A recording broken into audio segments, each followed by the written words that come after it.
Welcome Page Whispers, The Science of Getting Rich by Wallace D. Wattles, a timeless guide not just about wealth, but about aligning your thoughts with purpose, action, and abundance. This isn't about luck or ruthless ambition. It's about learning the exact way, the certain way to think, act, and attract prosperity into your life. So, take a deep breath, focus your mind, and let's begin the path to true, meaningful wealth.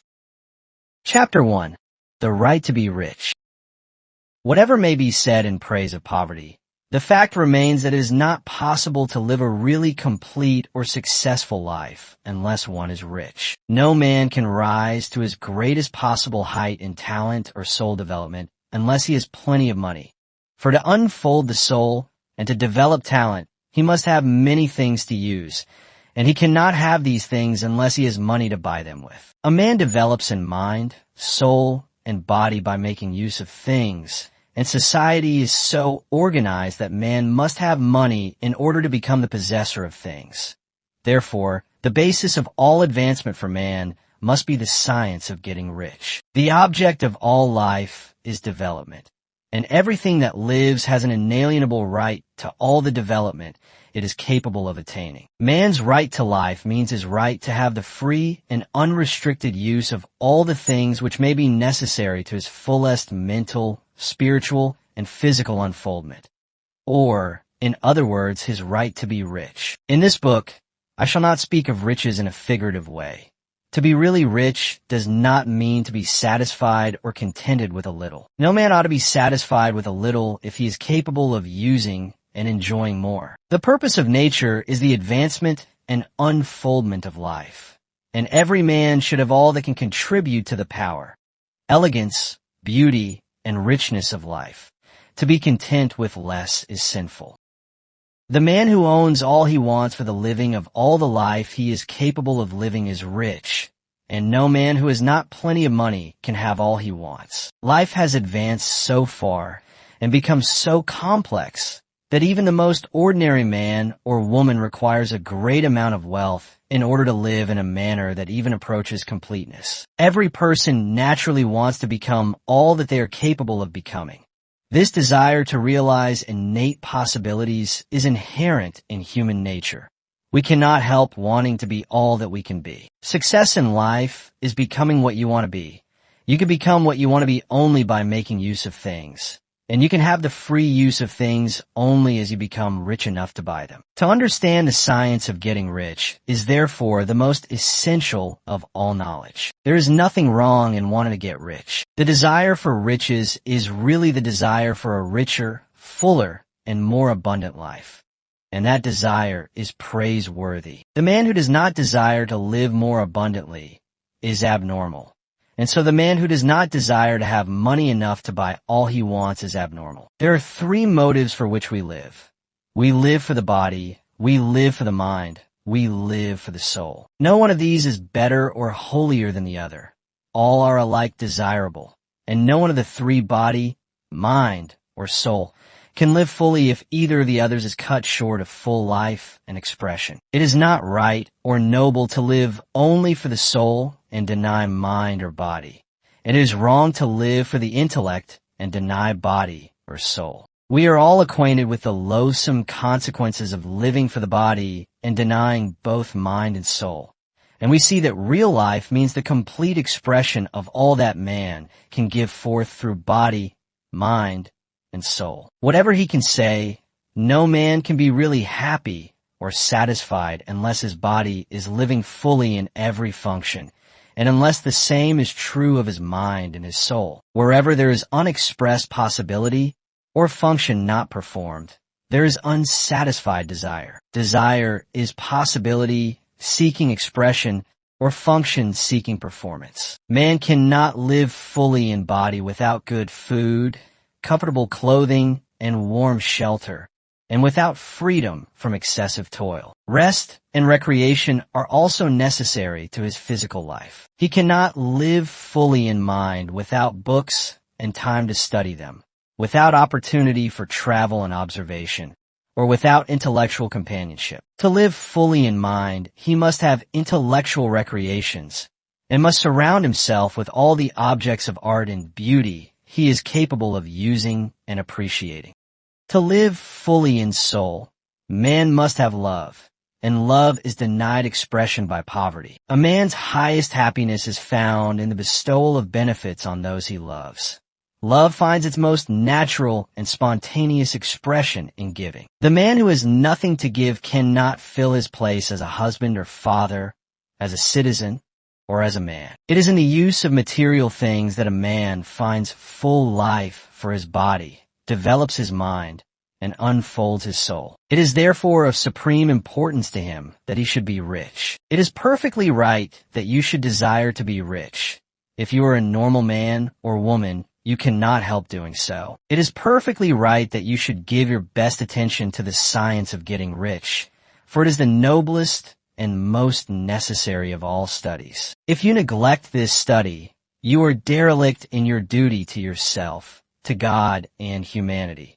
For you can render to God and humanity no greater service than to make the most of yourself. Chapter 2. There is a science of getting rich. There is a science of getting rich, and it is an exact science like algebra or arithmetic. There are certain laws that govern the process of acquiring riches. Once these laws are learned and obeyed by any man, he will get rich with mathematical certainty. The ownership of money and property comes as a result of doing things in a certain way.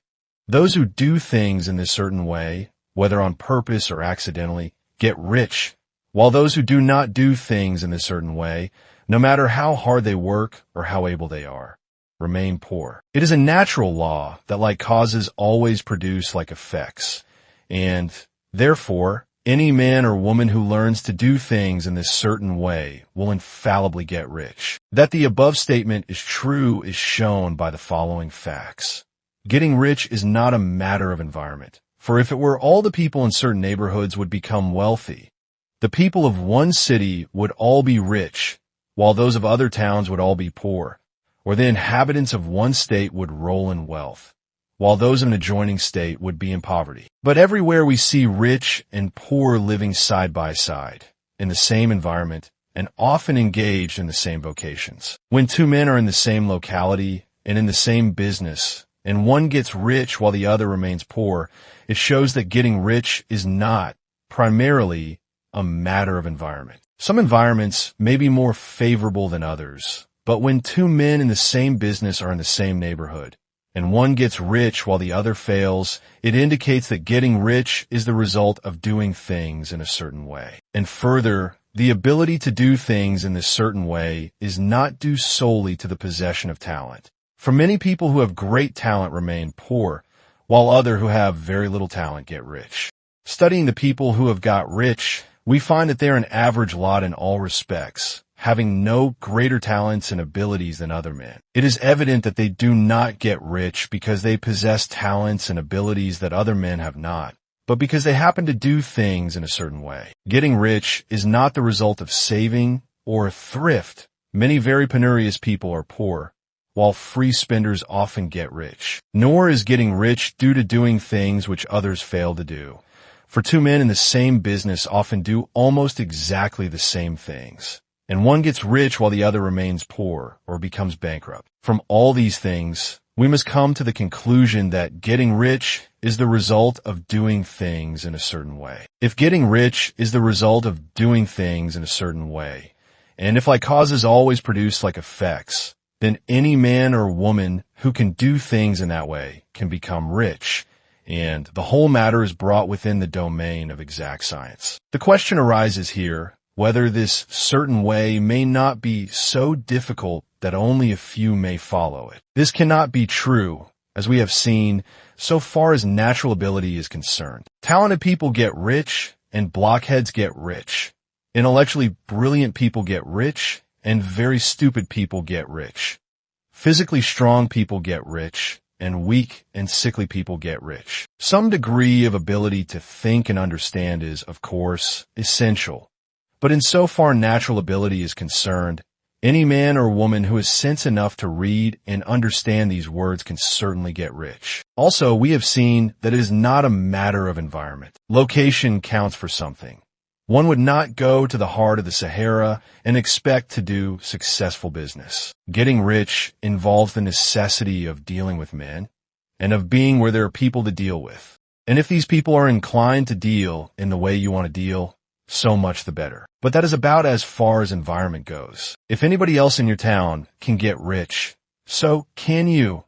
And if anybody else in your state can get rich, so can you. Again, it is not a matter of choosing some particular business or profession. People get rich in every business and in every profession, while their next-door neighbors in the same vocation remain in poverty. It is true that you will do best in a business that you like and which is congenial to you.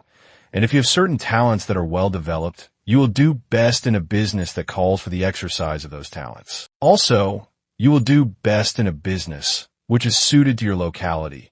An ice cream parlor would do better in a warm climate than in Greenland, and a salmon fishery will succeed better in the Northwest than in Florida, where there are no salmon. But aside from these general limitations, getting rich is not dependent upon your engaging in some particular business, but upon your learning to do things in a certain way. If you are now in business and anybody else in your locality is getting rich in the same business, while you're not getting rich, it is because you are not doing things in the same way that the other person is doing them. No one is prevented from getting rich by lack of capital. True, as you get capital, the increase becomes more easy and rapid. But one who has capital is already rich and does not need to consider how to become so. No matter how poor you may be, if you begin to do things in a certain way, you will begin to get rich, and you will begin to have capital. The getting of capital is a part of the process of getting rich, and it is a part of the result that invariably follows the doing of things in a certain way. You may be the poorest man on the continent and be deeply in debt. You may have neither friends, influence, nor resources. But if you begin to do things in this way, you must infallibly begin to get rich, for like causes must produce like effects. If you have no capital, you can get capital. If you're in the wrong business, you can get into the right business. If you're in the wrong location, you can go to the right location. And you can do so by beginning in your present business and in your present location to do things in a certain way, which causes success. Chapter 3. Is opportunity monopolized? No man is kept poor because opportunity has been taken away from him, because other people have monopolized the wealth and have put a fence around it. You may be shut off from engaging in business in certain lines, but there are other channels open to you. Probably it would be hard for you to get control of any of the great railroad systems. That field is pretty well monopolized. But the electric railway business is still in its infancy and offers plenty of scope for enterprise, and it will be but a very few years until traffic and transportation through the air will become a great industry, and in all its branches will give employment to hundreds of thousands and perhaps to millions of people. Why not turn your attention to the development of aerial transportation instead of competing with J. Hill and others for a chance in the steam railway world? It is quite true that if you are a workman in the employ of the Steel Trust, you have very little chance of becoming the owner of the plant in which you work. But it is also true that if you will commence to act in a certain way, you can soon leave the employ of the Steel Trust. You could buy a farm of from 10 to 40 acres and engage in business as a producer of foodstuffs. There is great opportunity at this time for men who will live upon small tracts of land and cultivate the same intensively. Such men will certainly get rich. You may say that it is impossible for you to get the land, but I'm going to prove to you that it is not impossible, and that you can certainly get a farm if you will go to work in a certain way. At different periods, the tide of opportunity sets in different directions, according to the needs of the whole and the particular stage of social evolution which has been reached. At present, in America, it is setting toward agriculture and the allied industries and professions. Today, opportunity is open before the factory worker in his line. It is open before the businessman who supplies the farmer more than before the one who supplies the factory worker, and before the professional man who waits upon the farmer more than before the one who serves the working class. There is abundance of opportunity for the man who will go with the tide, instead of trying to swim against it. So the factory workers, either as individuals or as a class, are not deprived of opportunity. The workers are not being kept down by their masters.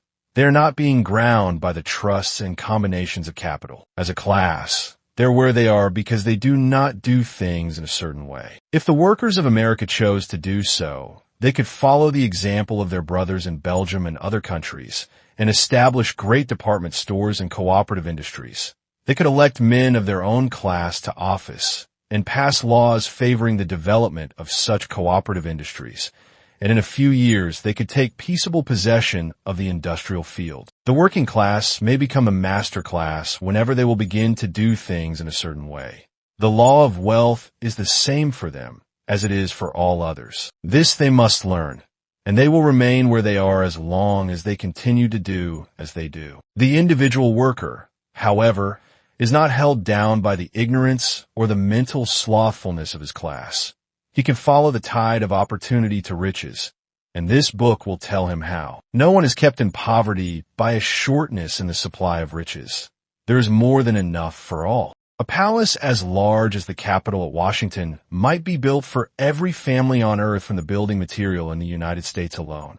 And under intensive cultivation, this country would produce wool, cotton, linen, and silk enough to cloth each person in the world finer than Solomon was arrayed in all his glory, together with food enough to feed them all luxuriously. The visible supply is practically inexhaustible, and the invisible supply really is inexhaustible. Everything you see on earth is made from one original substance, out of which all things proceed. New forms are constantly being made, and older ones are dissolving, but all are shapes assumed by one thing. There is no limit to the supply of formless stuff or original substance. The universe is made out of it, but it was not all used in making the universe. The spaces in, through, and between the forms of the visible universe are permeated and filled with the original substance, with the formless stuff, with the raw material of all things. 10,000 times as much as has been made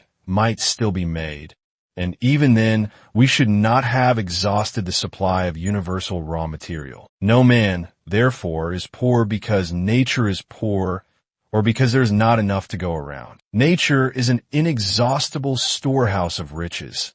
The supply will never run short. Original substance is alive with creative energy and is constantly producing more forms. When the supply of building material is exhausted, more will be produced. When the soil is exhausted so that foodstuffs and materials for clothing will no longer grow upon it, it will be renewed or more soil will be made. When all the gold and silver has been dug from the earth, if man is still in such a stage of social development that he needs gold and silver, more will produce from the formless. The formless stuff responds to the needs of man.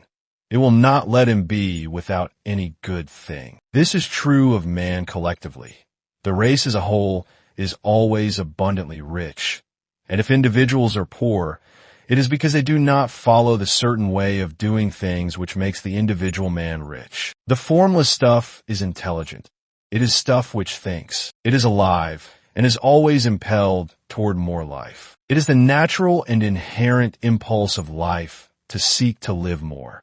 It is the nature of intelligence to enlarge itself, and of consciousness to seek to extend its boundaries and find fuller expression. The universe of forms has been made by formless living substance, throwing itself in a form in order to express itself more fully. The universe is a great living presence, always moving inherently toward more life and fuller functioning. Nature is formed for the advancement of life. Its impelling motive is the increase of life. For this cause, everything which can possibly minister to life is bountifully provided. There can be no lack unless God is to contradict himself and nullify his own works. You are not kept poor by lack in the supply of riches. It is a fact which I shall demonstrate a little farther on that even the resources of the formless supply are at the command of the man or woman will act and think in a certain way. Chapter 4. The first principle in the science of getting rich. Thought is the only power which can produce tangible riches from the formless substance. The stuff from which all things are made is a substance which thinks, and a thought of form in this substance produces the form. Original substance moves according to its thoughts. Every form and process you see in nature is the visible expression of a thought in original substance. As the formless stuff thinks of a form, it takes that form.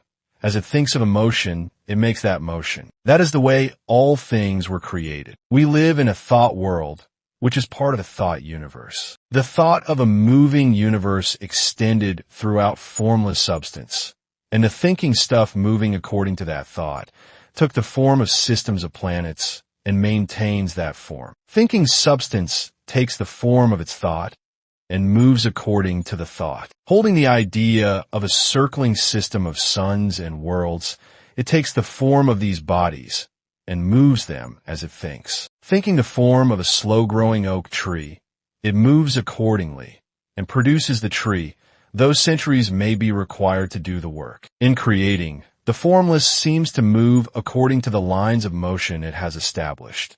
The thought of an oak tree does not cause the instant formation of a full-grown tree, but it does start in motion the forces which will produce the tree along established lines of growth. Every thought of form, held in thinking substance, causes the creation of the form, but always, or at least generally, along lines of growth and action already established. The thought of a house of a certain construction, if it were impressed upon formless substance, might not cause the instant formation of the house, but it would cause the turning of creative energies already working in trade and commerce into such channels as to result in the speedy building of the house.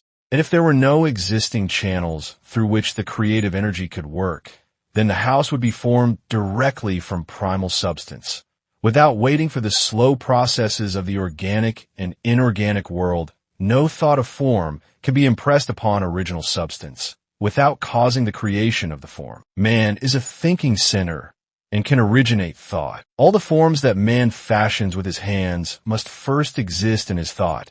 He cannot shape a thing until he has thought that thing. And so far man has confined his efforts wholly to the work of his hands. He has applied manual labor to the world of forms, seeking to change or modify those already existing. He has never thought of trying to cause the creation of new forms by impressing his thoughts upon formless substance. When man has a thought form, he takes material from the forms of nature and makes an image of the form which is in his mind. He has, so far, made little or no effort to co-operate with formless intelligence, to work with the Father. He has not dreamed that he can do what he seeth the Father doing. Man reshapes and modifies existing forms by manual labor. He has given no attention to the question whether he may not produce things from formless substance by communicating his thoughts to it. We propose to prove that he may do so, to prove that any man or woman may do so, and to show how. As our first step, we must lay down 3 fundamental propositions. First, we assert that there is one original formless stuff or substance from which all things are made. All the seemingly many elements are but different presentations of one element. All the many forms found in organic and inorganic nature are but different shapes made from the same stuff. And this stuff is thinking stuff. A thought held in it produces the form of the thought. Thought in thinking substance produces shapes. Man is a thinking center capable of original thought. If man can communicate his thought to original thinking substance, he can cause the creation or formation of the thing he thinks about. To summarize this, there is a thinking stuff from which all things are made, and which, in its original state, permeates, penetrates, and fills the interspaces of the universe. A thought in this substance produces the thing that is imaged by the thought. Man can form things in his thought, and by impressing his thought upon formless substance, can cause the thing he thinks about to be created. It may be asked if I can prove these statements, and without going into details, I answer that I can do so, both by logic and experience. Reasoning back from the phenomena of form and thought, I come to one original thinking substance, and reasoning forward from this thinking substance, I come to man's power to cause the formation of the thing he thinks about. And by experiment, I find the reasoning true. And this is my strongest proof. If one man who reads this book gets rich by doing what it tells him to do, that is evidence in support of my claim. But if every man who does what it tells him to do gets rich, that is positive proof until someone goes through the process and fails. The theory is true until the process fails. And this process will not fail, for every man who does exactly what this book tells him to do will get rich. I have said that men get rich by doing things in a certain way. And in order to do so, men must become able to think in a certain way. A man's way of doing things is the direct result of the way he thinks about things. To do things in a way you want to do them, you will have to acquire the ability to think the way you want to think. This is the first step toward getting rich. To think what you want to think is to think truth, regardless of appearances. Every man has the natural and inherent power to think what he wants to think, but it requires far more effort to do so than it does to think the thoughts which are suggested by appearances. To think according to appearance is easy. To think truth regardless of appearances is laborious and requires the expenditure of more power than any other work man is called upon to perform. There is no labor from which most people shrink as they do from that of sustained and consecutive thought. It is the hardest work in the world. This is especially true when truth is contrary to appearances. Every appearance in the visible world tends to produce a corresponding form in the mind which observes it. And this can only be prevented by holding the thought of the truth. To look upon the appearance of disease will produce the form of disease in your own mind, and ultimately in your body, unless you hold the thought of the truth, which is that there is no disease, it is only an appearance, and the reality is health. To look upon the appearances of poverty will produce corresponding forms in your own mind, unless you hold to the truth that there is no poverty. There is only abundance. To think health when surrounded by the appearances of disease, or to think riches when in the midst of appearances of poverty, requires power. But he who acquires this power becomes a mastermind. He can conquer fate. He can have what he wants. This power can only be acquired by getting hold of the basic fact which is behind all appearances. And that fact is that there is one thinking substance, from which and by which all things are made. Then we must grasp the truth that every thought held in this substance becomes a form, and that man can so impress his thoughts upon it as to cause them to take form and become visible things. When we realize this, we lose all doubt and fear, for we know that we can create what we want to create. We can get what we want to have and can become what we want to be. As a first step toward getting rich, you must believe the three fundamental statements given previously in this chapter, and in order to emphasize them, I repeat them here. There is a thinking stuff from which all things are made, and which, in its original state, permeates, penetrates, and fills the interspaces of the universe. A thought in this substance produces the thing that is imaged by the thought. Man can form things in his thought, and by impressing his thought upon formless substance, can cause the thing he thinks about to be created. You must lay aside all other concepts of the universe than this monistic one, and you must dwell upon this until it is fixed in your mind and has become your habitual thought. Read these creed statements over and over again. Fix every word upon your memory and meditate upon them until you firmly believe what they say. If a doubt comes to you, cast it aside as a sin. Do not listen to arguments against this idea. Do not go to churches or lectures where a contrary concept of things is taught or preached. Do not read magazines or books which teach a different idea. If you get mixed up in your faith, all your efforts will be in vain. Do not ask why these things are true, nor speculate as to how they can be true.